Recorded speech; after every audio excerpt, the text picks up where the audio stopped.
Halo Jabra Tim. Ada sesuatu yang lagi rame nih. Lu harus kasih dia kesempatan lagi.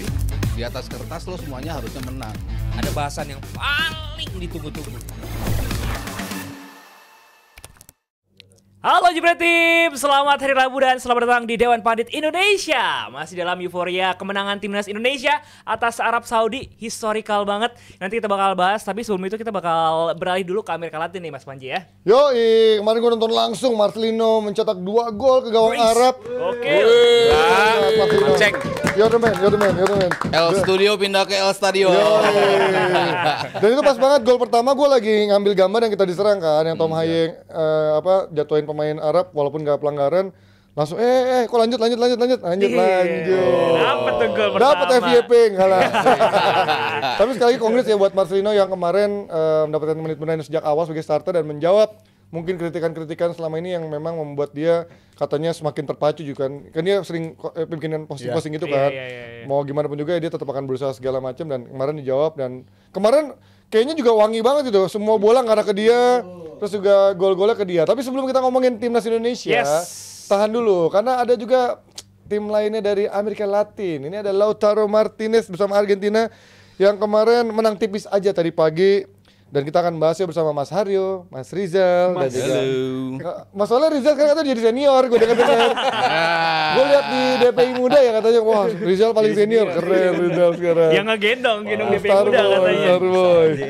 Gimana kalau ngeliat dari Argentina kemarin, tadi pagi ya, Lautaro sekarang permainan di klub dan timnas sekarang udah sama-sama makin padu nggak sih? Karena kan kemarin kita tahu di tahun lalu waktu Piala Dunia ya, waktu 2 tahun lalu ya. Dia jago di klub, tapi begitu di timnasnya nggak begitu bagus lawan Arab, akhirnya mulai digantikan sama si siapa namanya?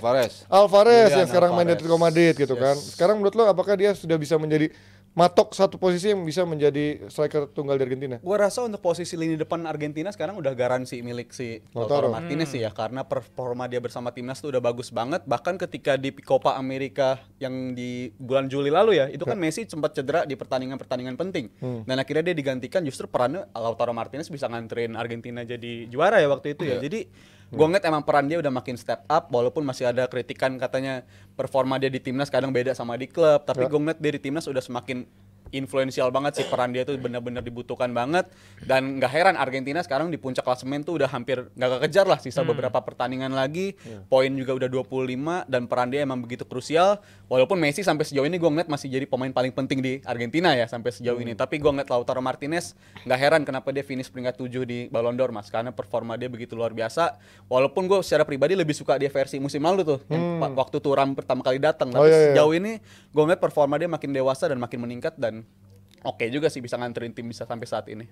Tapi kalau dari statistiknya sebenarnya mirip Inter ya. Banyak peluang, shot on target, tapi golnya cuma 1. Berarti kan sebenarnya efektivitasnya nggak begitu bagus ya Mas? Iya, kalau secara overall sih bisa dibilang iya ya. Kalau kita lihat Lautaro mungkin dia bisa ngelakuin apa yang nggak bisa dilakuin sama Dybala. Dybala kan juga di klubnya kan luar biasa kan? Iya, dia kalau lagi liburan di Bali soalnya. Dybala di Bali. Lucu terus. Dybala. Adiani nggak bisa begini Mas. Ini poin plus ini. Maksudnya itu. Statementnya itu. Lanjut. Sementara Dybala dikasih kesempatan di timnas, dia nggak bisa perform, dia nggak bisa nunjukin itu. Berapa kali dikasih kesempatan, makanya orang bilang dia nggak cocok sama Messi. Lautaro ketika datang kan juga mirip-mirip juga kan. Ketika orang bilang, ini kayaknya nggak cocok nih dengan skemanya main Messi, tapi ternyata berapa kali dicoba dan belakangan yang tadi Rizal bilang, dia menjadi salah satu pemain yang mungkin menggaransi tempat di posisi strikernya. Julian Alvarez memang tipe yang berbeda ya, yang bisa lebih ke tengah, lebih bantu involve gamesnya dari lini tengah, lalu di sepertiga terakhir dia kontribusinya mungkin lebih banyak untuk memegang bola.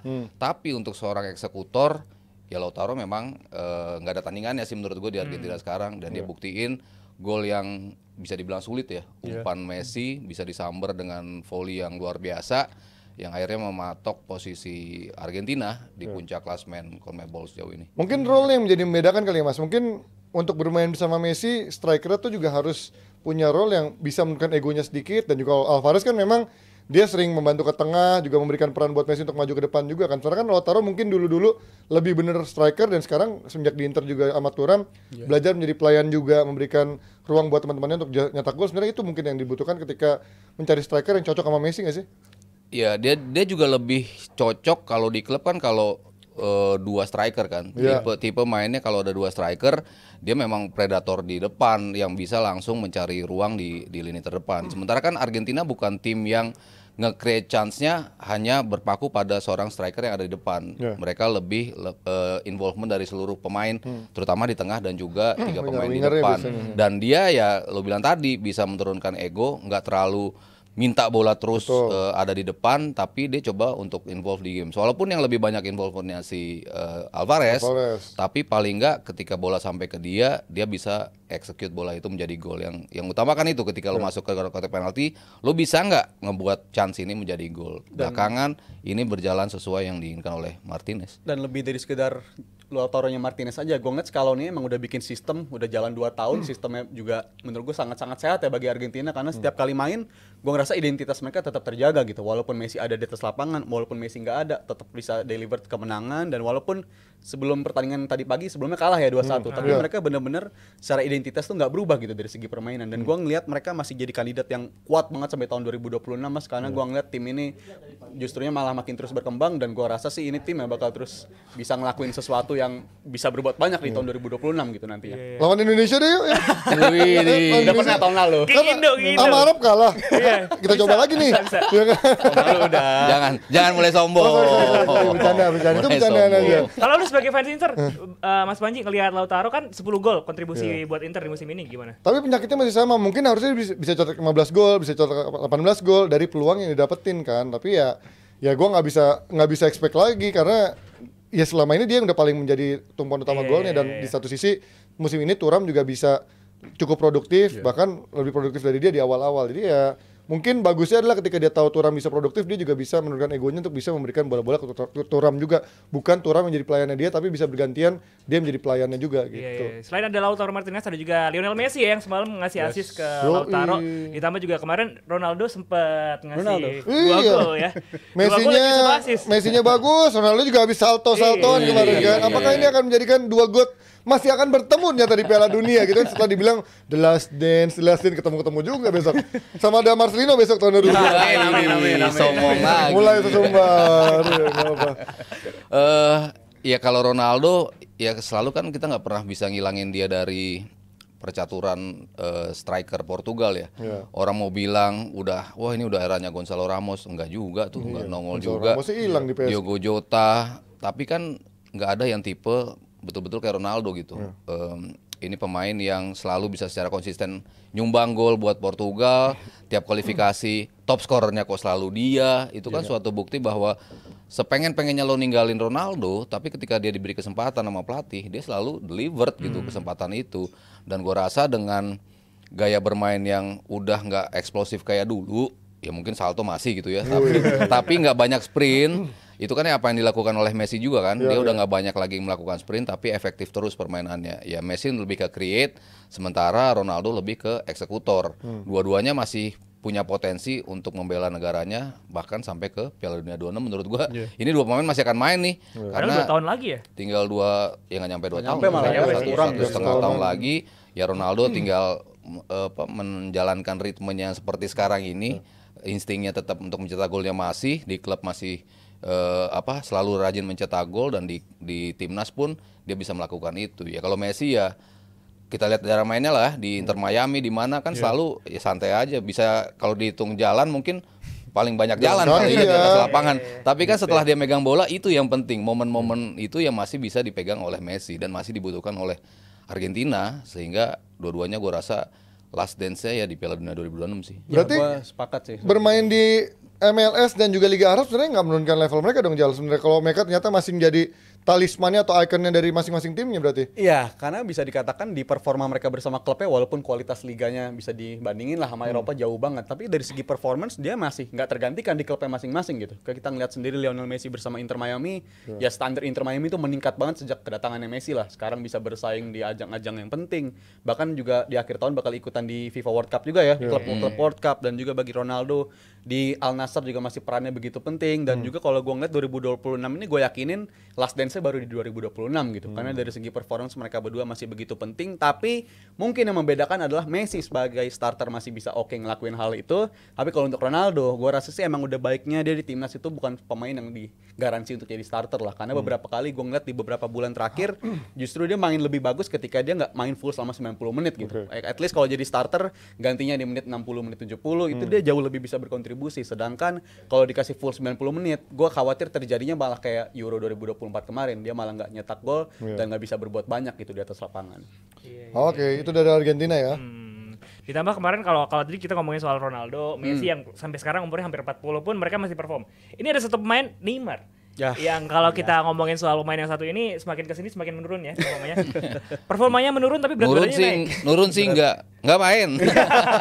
Lebih sering nggak mainnya. Iya. Karena bulan lalu ya dia udah di 369 hari absen, akhirnya kembali lagi available dan main untuk Al Hilal di pertandingan AFC ya, AFC waktu itu Champions League yang AFC, tapi cuma main 20 menit doang, habis itu cedera lagi dan kemungkinan cederanya masih sama yang bikin dia 1 tahun absen gitu. Jadi gue ngeliat ada kemungkinan dia katanya juga Januari kontraknya bakal di terminate ya, bakal balik lagi ke Brazil, dan gue sih sangat menyayangkan karena Neymar ini udah bener-bener dalam 2 tahun terakhir gue rasa udah hilang banget. Dan yang lebih apesnya lagi Brazilnya belum keburu ketemu penggantinya dia gitu. Jadi itu nggak mengherankan performa Brazil sekarang masih deg-degan juga loh dia performanya di CONMEBOL ini, antara lolos secara nyaman atau malah gue ngeliatnya sejauh ini masih nggak nyaman sama sekali mereka main. Selain faktor nggak ada Neymar ya pelatihnya menurut gue juga nggak bisa diharapin sih si Dorival Junior itu. Tapi kan kita lihat sekarang Vini bersama Madrid udah menjadi step up menjadi pemain senior dan juga utamanya. Rafinha musim ini kayak reinkarnasi menjadi Rafinha yang berbeda banget dari musim lalu di bawah Hansi Flick. Kok dua orang ini nggak bisa ngegendong Brazil timnas menurut lo?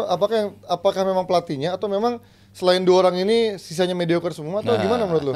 Lebih ke situ. Iya, lebih ke situ. Udah menjawab semuanya kita sudah ya. Di belakangnya Bruno Guimaraes Sama Gerson, pemain-pemain Kacau yang sih. jauh lah dari level timnas Brasil yang kita kenal.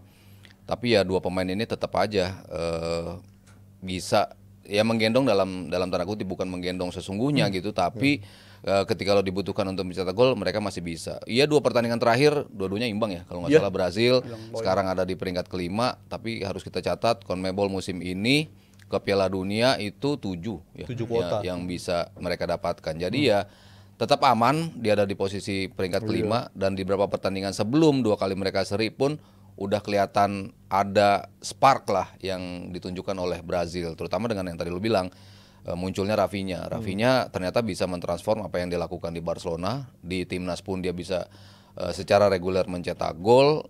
Jadi ya kalau kita bicara lini depan ya nothing wrong gitu. Ditambah lagi nanti ya kalau Rodrigo sembuh ya mereka balik lagi punya Trisula yang menurut gua tetap mengerikan lah kalau kita bicara Rodrigo, Rafinha dan juga Vini. Tapi yang menjadi masalah jelas di lini tengah. Masalah meng-create chance kan dibutuhkan dari lini pendukung. Nah ini yang menurut gue Brasil belum punya pemain yang Nomor 10-nya ya murni gitu ya. iya yang kreatif bisa banget. apa ya, bisa berada di level yang sama gitu dengan Vini dan juga Rafinha dan Rodrigo gitu. Lini belakang ya masih bisa lah di cover. Ya ada si Gabriel masih ada di situ. Marquinhos juga masih bermain di situ. Dia kan kayak Thiago Silva juga kan di umur segitu, tapi tetap konsisten tampil sebagai orang yang paling belakang gitu. Di kiper juga mereka cukup nyaman. Aman lah kiper mah. Aman lah, ada 2 pemain yang kualitasnya sama, Ederson, Alisson.